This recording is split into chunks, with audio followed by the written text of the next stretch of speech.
इस संसार में हर स्थिति का एक कारण होता है उत्पन्न करने का, और उसको समाप्त करने के लिए भी एक उपाय होता है। आप पूरा दिन क्या काम करते हैं? सोना कितने बजे है? कितना सोना चाहिए? यदि नियम नहीं है सोने का, तो चाहे आप कोई भी उपाय करें, आपको उसका लाभ नहीं मिलेगा। प्रणाम। आपके और आपके सभी प्रियों के लिए बहुत सारी प्रार्थनाएं। आप सभी अपने जीवन को सुंदर बनाएं, शक्तिशाली बनाएं और आगे बढ़ते रहें। आज का प्रश्न हमने लिया है नींद को लेकर। प्रश्न है कि अच्छी नींद के लाभ क्या हैं और सोएं कैसे, अच्छा सोएं कैसे। अब इसके लिए सबसे पहले तो ये समझना कि जितना ज़रूरी जागना है, कि आप सुबह जागें, ये बहुत ज़रूरी है, उतना ही ज़रूरी सोना है। तो जागृति के लिए आपकी नींद बहुत अच्छी होनी चाहिए। अच्छा सोएंगे तो सुबह जब आप उठेंगे तो स्वस्थ होंगे, फ्री माइंड होंगे, अच्छा मन होगा आपका, अच्छा मस्तिष्क होगा, और बड़े अच्छे विचारों से, खुले विचारों से आप अपने पूरे दिन को प्लान कर पाते हैं, उसे जी पाते हैं। तो क्या करें हम? सबसे पहले आपने याद रखना है कि यदि नियम नहीं है सोने का, तो चाहे आप कोई भी उपाय करें, आपको उसका लाभ नहीं मिलेगा। तो नियम बनाना जरूरी है। क्या नियम? सोना कितने बजे है? 10 बजे का समय दिया है तो 10 बजे, 11 बजे का समय दिया है तो 11 बजे, 12 बजे का समय दिया है तो 12 बजे। कितना सोना चाहिए? लगभग आप ये ध्यान रखें, जब आप काम करते हैं, आप अपने शरीर का उपयोग कर रहे हैं, कुछ काम नहीं कर रहे हैं तो 6 घंटे भी बहुत, लेकिन अगर आप काम करते हैं तो कम से कम आपको 7 से 8 घंटे की अच्छी नींद आपको लेनी चाहिए।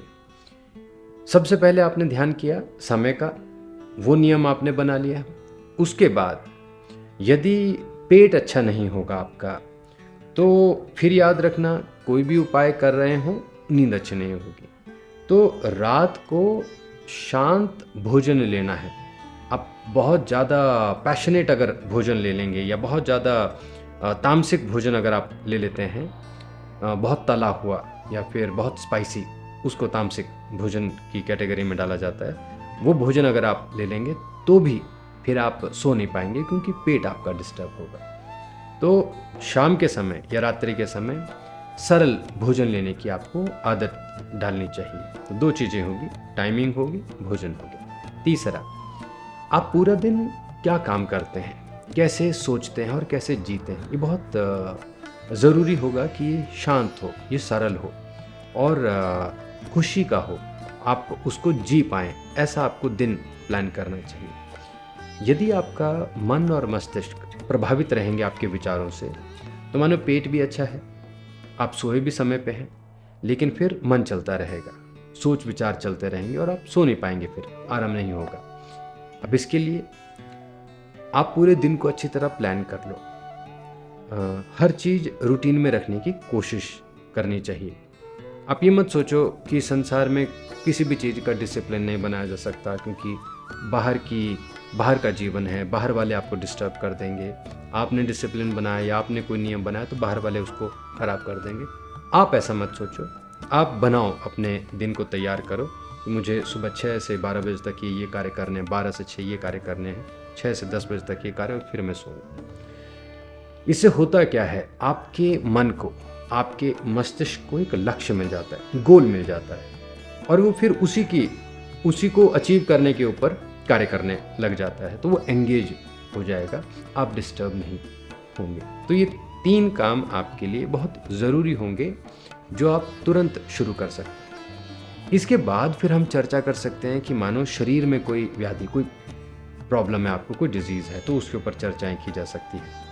आपको मानसिक कोई समस्या है तो उसके ऊपर फिर हम चर्चा करें, उसके ऊपर फिर हम उपाय निकाल सकते हैं। या फिर इमोशनली बहुत वीक हैं, फाइनेंशियली आप बहुत वीक हैं, या ट्रबल हो रखी है आपको, कोई और समस्या है, तो इन सब के ऊपर फिर हमें उपाय लेके आने चाहिए, फिर कार्य करना चाहिए, और तब हम अपने जीवन को व्यवस्थित कर पाएंगे। तो आप शुरुआत करें 3 तरीकों से। पहला आपको हो गया नियम का, टाइमिंग का ध्यान रखना।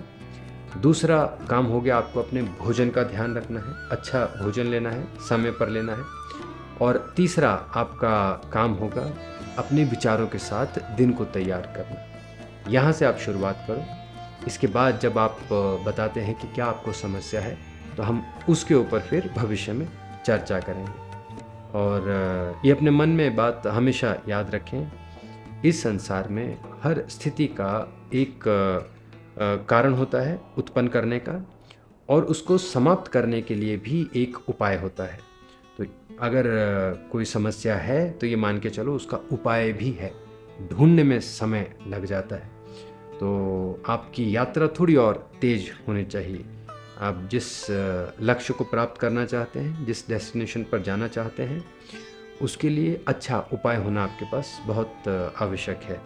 पैदल दौड़ रहे हैं आप, यहाँ से भारत से जापान पैदल दौड़ रहे हैं तो उतना समय लगेगा, लेकिन अगर प्लेन में जा रहे हैं तो आप समझ सकते हैं कि आप अपनी यात्रा को कितना तेज कर चुके हैं और कितनी जल्दी आप अपनी जगह पहुँच जाएंगे। तो उपाय भी हैं पृथ्वी पर, समस्याएं भी हैं, हमें जल्द से जल्द उपाय ढूंढने चाहिए, ऐसा मन बनाना होगा। आपके और प्रश्नों के साथ फिर मिलेंगे। अपना ध्यान रखें, प्रसन्न रहें, आगे बढ़ते रहें। नमो हिमालय।